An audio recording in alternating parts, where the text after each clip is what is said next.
الله جل جلاله په قرآن عظیم شان کې د هغو کسانو ذکر کړی دی چې هغه بهتان ویونکي دي. په حدیث شریف کې راځي نبی کریم صلی الله علیه وسلم فرمایي لیس منی ذو حسد ولا نمیمة ولا کهانة. هغه کسان چې هغه حسد کوونکي دي او بهتان ویونکي دي او کاهنان دي، هغه کسان زموږ څخه نه دي. ولا انا منه نم زد دی سیم. رسول الله صلی الله علیه وسلم درې قسمه کسان یاد کړي دي. حسد کوونکي چې د یو چا سره حسد کوي، حاسد انسان، او هغه کس چې هغه بهتان ویونکی په خلکو پسې درواغ وایي. دریم هغه کس چې هغه کاهن وي. د الله رسول صلی الله علیه وسلم وایي دی دغه کسان له موږ څخه نه دي، موږ زه د دې څه نه یم. ثم تلا رسول الله صلی الله علیه وسلم، بیا رسول الکریم صلی الله علیه وسلم د قرآن عظیم شان دغه آیات تلاوت کوي. والذین یؤذون المؤمنین، هغه کسان چې ایذا رسی، ضرر رسی، تاوان رسی مؤمنانو نارینهو ته، والمؤمنات او مؤمناتو ښځو ته، بغیر ما اکتسبو، بې له هغه څه چې دوی دا ګناه کړې ده یا دوی د عمل تر سره کړی دي، درواغ ورپسې وایي. فقد احتملوا، دغو خلکو باریدل وکړل، بهتانا عظیمه لویه ګناه، بهتانا لوی درواغ، و اثما مبینا او ښکاره ګناه. هغه کسان چې پر مؤمنانو پسې درواغ وایي، نو دغو انسانانو په دغه عمل باندې د الله جل جلاله د قول مطابق دوی ګناوې سوې د دوی ده، دوی سزاوې الله تبارک وتعالی ورکوي. یو خدا دی چې ډیر لوی درواغ یې رابار کړي دي، چې یو چا یو عمل نه دی تر سره کړی دی نسبت ورته کوي، نو لوی درواغ دغه انسان رابار کړه. دویمه خبره دا ده د الله جل جلاله قول دی عظیم او لویه ښکاره ګناه دغو خلکو تر سره کړه. ګوري حسد دې ته وایي چې الله جل جلاله یو چاته ښه نعمت ورکړی. الله تبارک وتعالی یو سړي ته کور ورکړی دی، ښه کور یې ورکړی دی، ښه کاروبار یې ورکړی دی، ښه اولادونه یې ورکړي دي، او ښه ځواني یې ورکړې ده. الله جل جلاله مال و دولت ورکړی دی. د بل سړي نیت ورباندې بد وي چې کشکې دا د ده سره نه وای، په زړه کې دا تمنای چې کشکې دا شان د ده سره نه وای، دې ته حسد وایي. او حسد لویه او عظیمه ګناه ده، داسې ګناه ده نعوذ بالله لکه زنا. بهتان بیا دې ته وایي چې سړی په یو چا پسې درواغ وایي، نعوذ بالله نعوذ بالله نعوذ بالله. الله تبارک وتعالی دې زموږ او ستاسو د ټولو ګناهیو معاف کړي. یو سړی په یو ښځې پسې درواغ وایي چې دا زناکاره ده، او یا یو سړی په یو نارینه پسې درواغ وایي چې دا زاني دی، او هغه په دې باندې خبر هم نه وي، دا کار یې کړی هم نه وي. دا اصلا د منافقینو عمل دی. منافق وایي و دې ته چې ته په یو ګناه نه یې خبر، تا یو کار نه دی کړی، دی په تا پسې وایي دا کار ده کړی. لکه مثلا زه بیا اسانه مثال درته ووایم، زموږ او ستاسې په معاشره کې ډېر خلک خپل حلال کاروبار کوي، یو بل سړی درواغ ورپسې وایي دا حرام خوره دی، حرام کاروبار کوي. یو سړی غل نه دی، نور خلک پسې وایي دا غل دی. یو سړی بېدینه نه دی، نور کسان ورپسې وایي دا بېدین انسان دی، دا زناکاره دی، دا شرابي دی. نو دا ټوله د بهتان قسمونه دي، په بهتان کې داخل شیان دي. او بهتان حسد چې دی، په حسد کې حسد او بهتان تقریبا سره لازم ملزوم دي. چې سړی له چا سره حسد شروع کی، نو هغه حسد یې په زړه کې دونه اور، بلکې دونه اور یې په زړه کې راس چې اخیر د دغه حسد په وجه باندې بیا درواغ ورپسې وایي. اوله وار شروع یې له چا کېږي؟ له حسده کېږي. چې حسد رالی، د حسد په خاطر باندې د انسان ودی حد ته ورسېږي چې اخیر بیا درواغ پسې وایي، وایي دا رقم دی، دا رقم دی، دا رقم دی. او حسد په خپله لویه کبیره ګناه ده. اوس به دا د هر فیلډ خپل خلک دي، بیا د هغو خلکو سره حسد کوي. دکاندار د دکاندار سره حسد کوي، تاجر د تاجر سره حسد کوي، ملا د ملا سره حسد کوي، پیر د پیر سره حسد کوي، او ډاکټر د ډاکټر سره حسد کوي، ا د سره چې د په معاملاتو کې داخل سړی وي دغه خلکو سره ډیر خلک حسد کوي. رسول الله صلی الله علیه وسلم وای حسد داسې د انسان نیکی ختموي لکه څنګه چې وور ته لرګي ورواچي او په سوځلو یې ختموي. د رقم حسد د مؤمن مسلمان نیکی داسې ختموي. او صدقه بیا د مؤمن مسلمان خطاوي داسې ختموي لکه پر ور باندې چې اوبه واچوي. والصدقه تطفئ الخطيئه كما يطفئ الماء النار، لکه په ور باندې چې اوبه واچوي دا ور ختمیږي. دا رقم په صدقه کولو باندې الله تبارک وتعالی د مؤمن ګناوي ختموي. او لمونځ د مؤمن دپاره نور دی، روژه د مؤمن دپاره سپر دی د ځان د ساتلو د حفاظت د جهنم د اور څخه الله تبارک وتعالی ور باندې وساتي. د سیدنا ضمره ابن ثعلبه رضی الله عنه سره روایت دی، وی رسول الله صلی الله علیه وسلم فرمایي لا یزال الناس بخیر ما لم يتحاسدوا، خلق به در هغه وخت د خیر خواندان وي، الله به په دې په ژوند کې خیر او برکت واچي تر څو پورې چې حسد ونه کړي. که حسد شروع کړي الله جل جلاله د خیر کاتی ور باندې. رسول الله صلی الله علیه وسلم فرمایلی دي لا اخاف على امتي الا ثلاثه، په درو شانو باندې زما په امت باندې ډیر بیریږم. ان یکثر لهم من الدنيا فيتحاسدون، یو دا چې دنیا یې ډیره سي او د دنیا د ډیرولو په وجه باندې بیا یو له بل سره حسد کوي. په بل روایت کې راځي د عبد الله ابن کعب د خپل پلار سره روایت کې وی رسول الله صلی الله علیه وسلم فرمایل ما ذئبان جائعان ارسلا في ربية غنم بافسد لها من الحرص على المال والحسد في دين المسلم. دوا وږ لیوان چې یوې رمې ته د پسو رمې ته وریله کې نو دا رمه به ډېره سره هلاکه کی، ډېر پسونه به مردار کی، هلاک به کی. رسول الله صلی الله علیه وسلم فرمایي د مؤمن مسلمان دپاره دا دوه لیوان چې وي وږي لیوان چې یوې رمې ته وریله کې دونه به دا رمه نه کی خرابه نه به کی هلاکه لکه د یو انسان حرص د دنیا، د مؤمن مسلمان حرص د دنیا او د حسد په خاطر باندې چې د دین خرابېږي. دو شیان دي، یو حرص د دنیا دی، د دنیا په وجه باندې خلک هر څه ته تیار دي، نو دین یې الله جل جلاله نعوذ بالله د دغه هر څه په پیدا کولو باندې الله تبارک وتعالی دین ځینې واخلي، دین یې فاسد سي. دویم د الله رسول صلی الله علیه وسلم حسد دی. حسد د انسان اعمال داسې ور تباه او برباد کوي، داسې د انسان نیک اعمال ختموي چې هغه دوه وږي لیوان دونه تاوان نسي رسولی ورمې ته لکه د انسان حسد او د انسان د دنیا حب، حرص د دنیا، محبت د دنیا، شوق د دنیا چې د انسان و دین ته څونه تاوان رسوي. رسول الله صلی الله علیه وسلم په بل روایت کې فرمایي وان الحسد لا یاکل الحسنات کما تاکل النار الحطب، بشک حسد د مؤمن مسلمان نیکی، لمنځونه، زکاتونه، حجونه، صدقې، تلاوتونه، ذکرونه دا داسې ختموي لکه ور ته چې لرګي ور واچوي، لکه ور چې لرګي سوځي ختموي، داسې د مؤمن مسلمان نیک اعمال ختموي. په بل روایت کې راځي رسول الله صلی الله علیه وسلم فرمایي ایاکم والحسد فانه یاکل الحسنات کما تاکل النار العشب، د حسد سزان وساتي، حسد د مؤمن مسلمان نیکی داسې ختموي لکه وشو ته چې وچ وشو ته چې سړی ور واچوي. په بل روایت کې راځي رسول الله صلی الله علیه وسلم فرمایي هغه د پخواني امتو قومو مرض هغه په تاسو کې څه شي دی؟ هغه حسد و بغض و عناد دی. حسد د یو چا سره د یو چا په منصب باندې الله تبارک وتعالی انسان ته عزت ورکړي، منصب یې ورکړي، قدر یې ورکړي، د یو چا په منصب باندې له یو چا سره حسد کول د مال، د اولاد، د کور، د جایداد، د نور شانو. او دویم عداوت و دشمنی د ناکه دی د انسان سره دشمنی.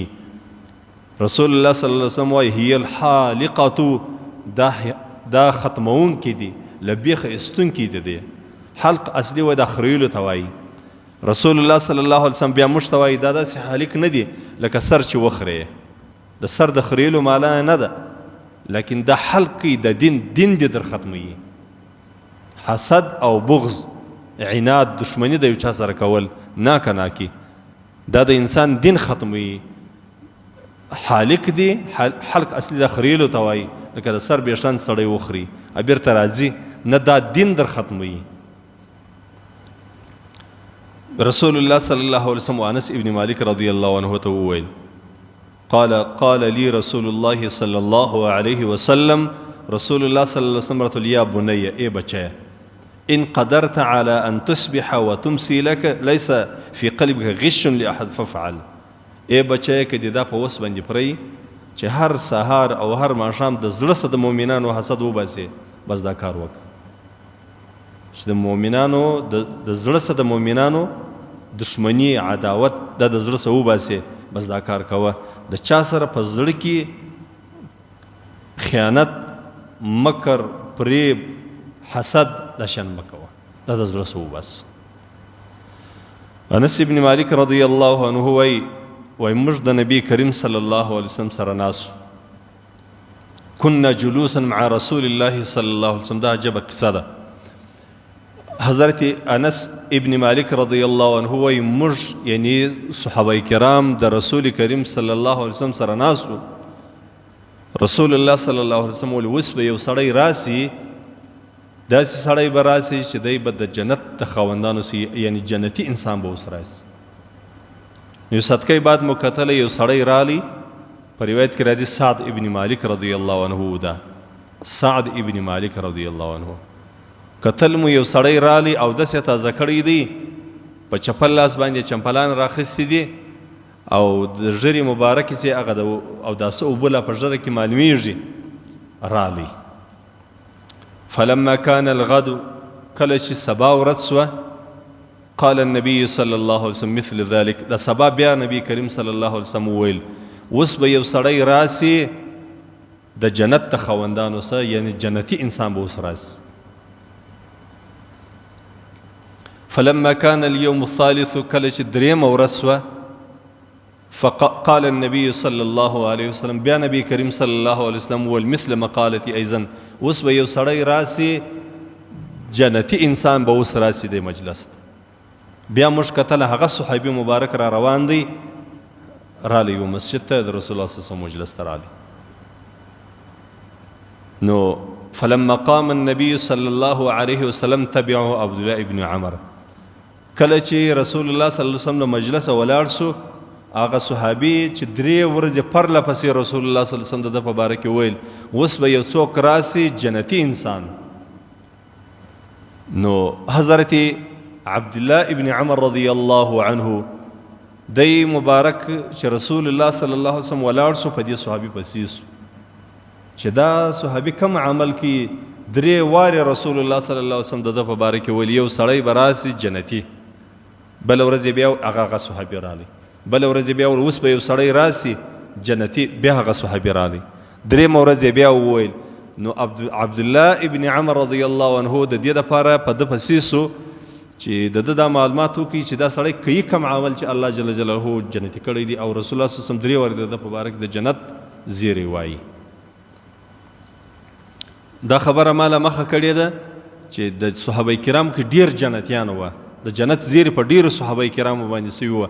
10 مبشره چې موږ ورته وایي 10 صحابه کرام د جنت زیری ور باندې سوي دي، هغه صحابه کرام دي چې په یو روایت کې نومان راغلي دي. کنو نور د رسول الله صلی الله علیه وسلم په صحابه کرام کې ډیر کسان جنتیان ول. ګوره یو دغه دی سعد ابن مالک رضی الله عنه، دا په 10 مبشرو کې د نوم نسته، خو البته الله جل جلاله د رسول الله صلی الله علیه وسلم په خلو باندې 3 واری د جنت زیری د په باره کې ویلی دي. عبد الله ابن عمر رضی الله عنه د سره ولاړ ورته ویل چې ما نن د پلار سره خوشکه وکړه، د پلار سره مې خوا بده سوله، نو قسم مې ورته وخت چې بیا کور ته نه درځم. د ته وایي چې ته ما د ځان سره میلمه که د 2-3 شپې ما ته کور راکه، ما کور خوشکه کړې ده، قسم مې کړی دی زه به کور ته نه ځم، نو ته ما ته دا یو مهرباني وکړه، یو څو شپې ما ته میلمستیا راکړه. غول راځه الله دې راوله، تا ته دا مشکل در پیښ شوی دی، خپل کور ته نسې کړی، له ما سره راځه، له ما سره شپې وکړه. دی وایي زه چې کله د ده سره ولاړم، دا 3 شپې مې د ده سره تېرې کړې. دی چې به کله مخزن په خپله بستره باندې پرېوتی نو د الله تبارک وتعالی ذکر به شروع کړي او د الله جل جلاله لویي به ویله.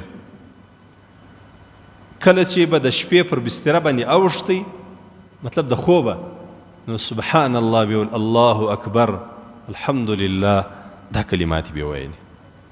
په بل روایت کې راځي، در دې وروسته بل روایت، په هغه روایت کې راځي چې دی مبارک د شپې را ولاړ سو د تهجد لمونځ یې وکړي. نو څو کاره یې وکړه؟ 2. یو دا دی چې د شپې پر بستره باندې پروت دی چې اوړي پر یو بغل او بل بغل باندې سبحان الله، الحمد لله، الله اکبر، لا اله الا الله، دا کلمات به ویل. دی نس ټوله شپه به ویل، یا چې پر بغل به اوښتی راویښ په سو به دا کلمات وویل.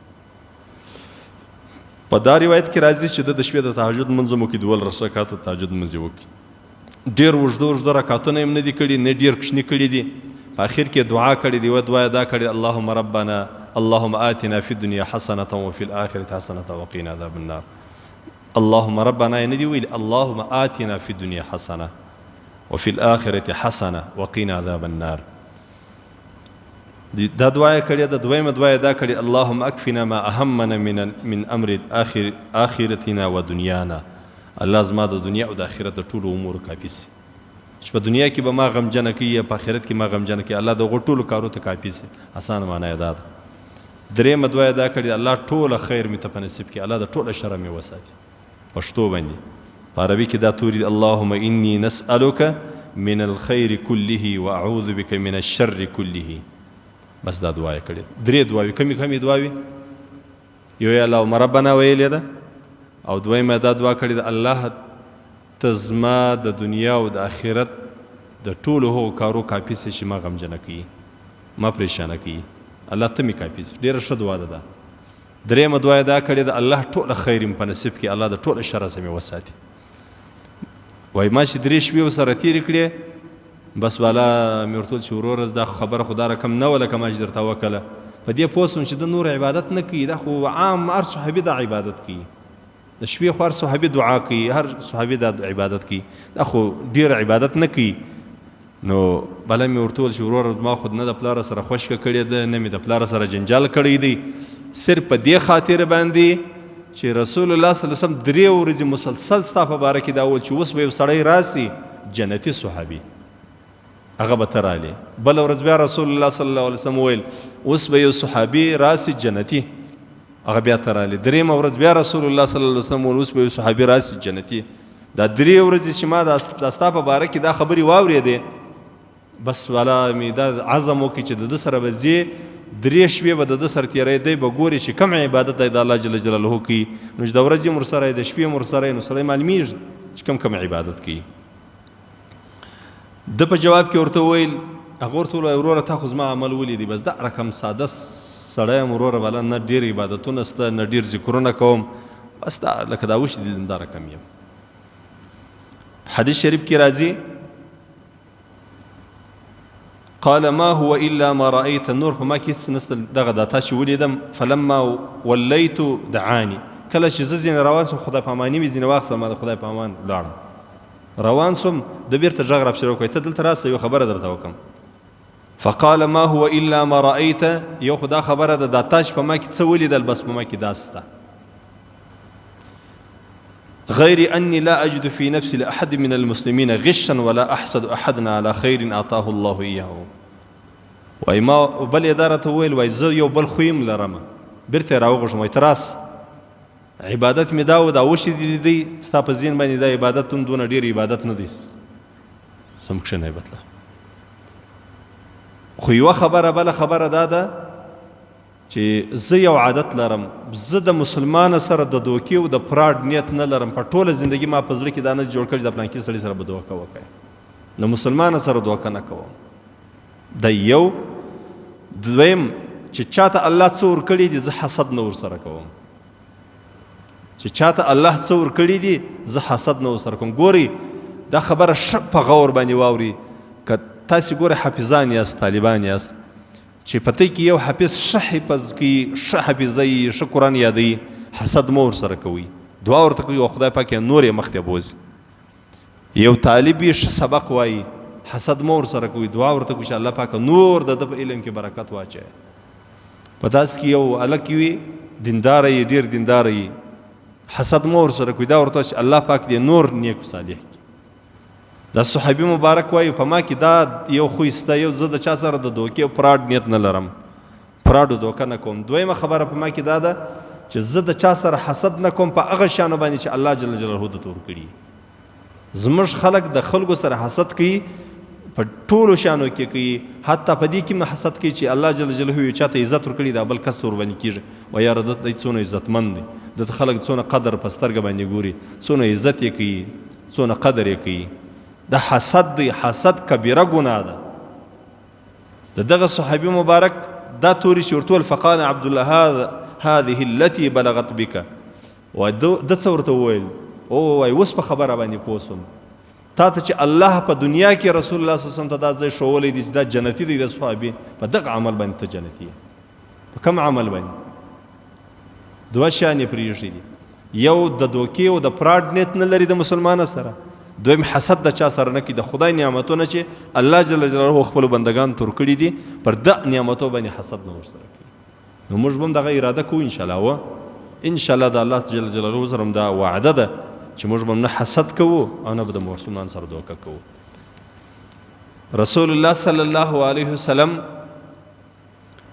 یو صحابي مبارک و رسول الله صلی الله علیه وسلم ته وویل قیل یا ای الناس افضل، ای د الله رسول بهترین انسان څوک دی؟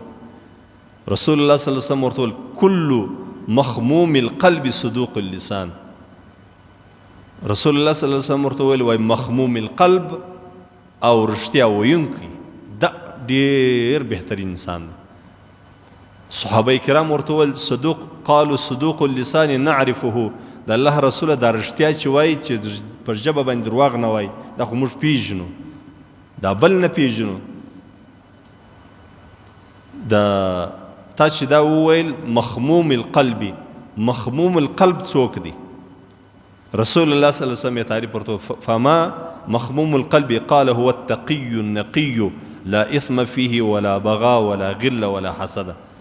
وای هغه څوک دی چې د الله جل جلاله څخه بیریږي، د حرامو سم ځان ساتي، د شبهه د حرامو پکې هغه دغه سم ځان ساتي، ګناه نه کوي، بغاوت نه کوي د الله جل جلاله د دین، او دوکه نه کوي، حسد نه کوي. رسول الله صلی الله علیه وسلم دا سړی وښولی. حضرت حسن رضی الله عنه سره روایت دی وای رسول الله صلی الله علیه وسلم وویل ابدالان په دنیا کې الله جل جلاله پیدا کړي. هغه جانه ته خو د طریقت سړی ابدال نوم دی اورېدلی؟ قطب ابدال. د ابدال څوک دی؟ رسول الله صلی الله علیه وسلم فرمایي ان بدلاء امتي لم يدخل الجنه بكثره صلاه ولا صوم ولا صدقه. اشز مش باندې دغه خدا دی چې د ابدالان ټول ورځ نفلونه کوي، دغه مونیت یو دغه وایي یار هغه جان خامه به د سفیان ډیر بد درواغ وایي، سخت درواغ وایي، موریدان ډیر درواغ به ډیر وایي بیا. ولی خلک په درواغ باندې ډیر عاشقان دي، په حق خبره باندې خلک شندانې حق ته غوږ نه نیسي. ما با ډیر پیران ما لیدلي دي سخت درواغ موریدانو ته وایي، کنه جاهلان پر دې جاهلان ورته نه ایسي بس دی نو دا رقم نه ده. صحیح صوفیان، صحیح پیران، صحیح مرشد و پیر و هغه شي هغه خپل مریدان ته درواغ نه وایي. او دا شیان خوښیږي نه، دا دولمبریان نه دي، دا په دولمبري باندې دا بزرګ ورته کېږه، دا ځان صوفي ورته کوه، دا دغه نه دی. ګورې د حدیث شریف کې رسول الله صلی الله علیه وسلم وایي زما په امت کې ابدال زما د امت ته چې دی الله جنت ته داخلي، لیکن په ډېرو لمنځو باندې نه. په چیش باندې؟ ډېر لمنځو باندې څه معنی؟ یعنې فرض لمونځ هم نه کوي، یا فرض لمونځ کوي نفلونه ډېر نه کوي.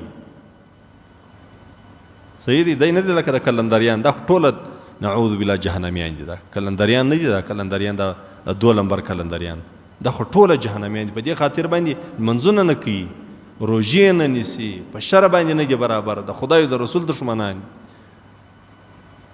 ښه جونر یې سره ګډ وډ داماد یې بولي که چیش بولي، ادی چې دغه ورته کوي ډولونه شي وي د مال د مالو والا دا ټول دا خو یقیني دا د دې ټول عمل د جهنميانو قسم په الله که په دغه عمل باندې دی جنت ته داخل شي الله په ذات قسم که په دغه عمل باندې جنت ته داخل شي ځکه د خدای او د رسول دشمنان دي چې الله جل جلاله کم فرضیات یاد کړي دی هغه فرض پیژني الله نه رسول الله صلی الله علیه وسلم نن مشتراشي د طریقت په اصطلاح کې دیته ابدال وایي رسول الله صلی الله علیه وسلم زما د امت ابدال بودلا زما د امت چې دی دا و جنت ته نه داخليږي په ډیرو لمنځو باندې او نه په ډیرو روژو باندې نه په ډیرو صدقو باندې نو په چیش باندې داخليږي جنت لكن دخلوها برحمة الله دا الله پر رحمت باندې وسخاوت النفس وسخاوت الانفس په سخاوت ته چیش باندې په سخاوت د انفسو باندې د الله رسول صلی الله علیه وسلم دی ډیر سخت سخیان دي چیش دي نفس یې سخی دی په زړه کې سخا ده یعنی که د سره دونه مال وای چې ټوله دنیا ته ورکولی سوی م ورکړی بیا وای جمع کېدو والا نه دي دا دوه وسلامت الصدور د دوی سینې پاکې دي څه شی پاکې دي سینې پاکې دي په سینو کې حسد نسته درواغ نسته پراډ نسته دوکه نسته د ظلم نسته دا شیان نسته دا رسول الله صلی الله علیه وسلم قول دی ولكن دخلوها برحمة الله د الله پر رحمت دی جنت ته داخليږي وسخاوت الانفس فالنفس کې د دوی په طبیعت کې د دوی سخا پرته ده